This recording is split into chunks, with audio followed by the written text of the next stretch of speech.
1월 1일 목요일 이른 아침입니다. 오늘 말씀 읽기 본문은 사무엘상 1장입니다. 본문을 다음 세 단락으로 나누어 묵상하고자 합니다.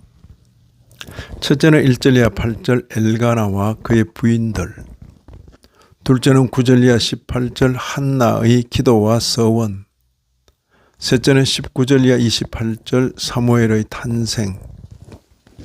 사사시대의 말기는 그때 왕이 없으므로 사람이 각기 자기의 소견에 옳은 대로 행하였더라. 사사기 21장 25절이죠. 이 말로 대변됩니다. 그때 왕이 없으므로. 하나님의 백성에 있어서 왕이신 하나님의 통치를 잘 받아 그 통치로 통치해 줄 왕이 절실히 요구되던 때였습니다. 사무엘은 이스라엘의 마지막 사사로서 선지자직과 제사장직도 겸하여 수행하였던 인물입니다. 먼저 엘가나와 그의 부인들에 대한 기록을 보십시다. 엘가나는 레위인으로서 사무엘의 부친입니다. 한나와 브린나는 엘가나의 두 아내였습니다. 한나와 관련하여 본문은 다음과 같이 기록하고 있습니다. 5절 하반절과 6절입니다. 그러나 여호와께서 그에게 임신하지 못하게 하시니 여호와께서 그에게 임신하지 못하게 하심으로 그의 적수인 브린나가 그를 심히 격분하게 하여 괴롭게 하였더라. 여호와께서 그에게 임신하지 못하게 하심으로, 이 같은 표현은 대단히 중요한 표현입니다. 선민이 직면하는 현실은 불행적인 현실조차도 여호와께서 주관하시는 일이라는 사실을 깨우치며 불행적인 현실에서 주권자를 바라보도록 하는 표현입니다. 이 같은 현실에서 한나는 서원하며 기도합니다. 11절을 보시면 만군의 여호와여, 만일 주의 여종의 고통을 돌보시고 나를 기억하사 주의 여종을 잊지 아니하시고 주의 여종에게 아들을 주시면 내가 그의 평생에 그를 여호와께 드리고 삭도를 그의 머리에 대지 아니하겠나이다. 이 같은 기도는 사사로운 욕심이 아니고 하나님의 나라와 의를 위한 소원입니다.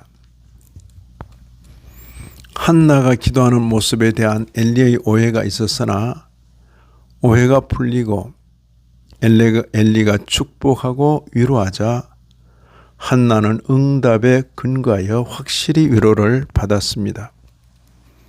17절 18절을 보시면 엘리가 대답하여 이르되 평안히 가라. 이스라엘의 하나님이 네가 기도하여 구한 것을 허락하시기를 원하노라 하니 이르되 당신의 여종이 당신께 은혜 입기를 원하나이다 하고 가서 먹고 얼굴에 다시는 근심빛이 없더라. 마지막 단락에서는 사무엘의 탄생에 대하여 기록하고 있습니다. 여호와께서 돌아보셔서 한나가 잉태하고 때가 되어 아들을 낳게 되었습니다. 엘가나가 그의 아내 한나와 동침하며 여호와께서 그를 생각하신지라.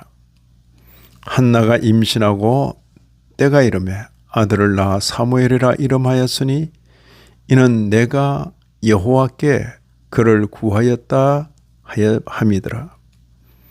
이처럼 선민은 불행적인 현실에서뿐 아니라 행복적인 현실에서도 주권자를 바라보아야 할 것입니다.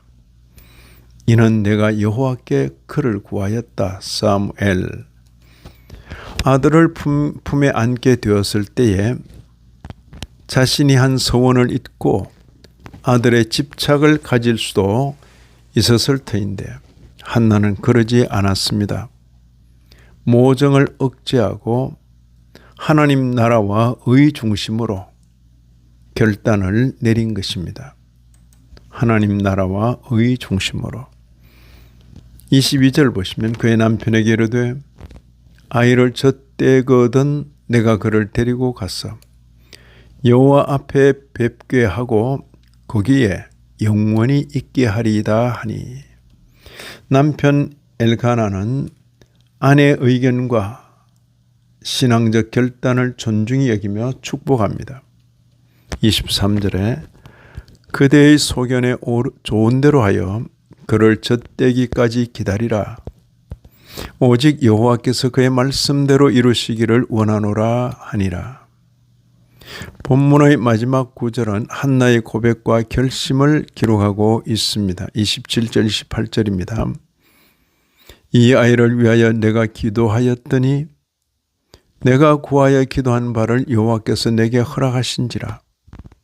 그러므로 나도 그를 여호와께 드리되 그의 평생을 여호와께 드리나이다 하고 그가 거기서 여호와께 경배하니라.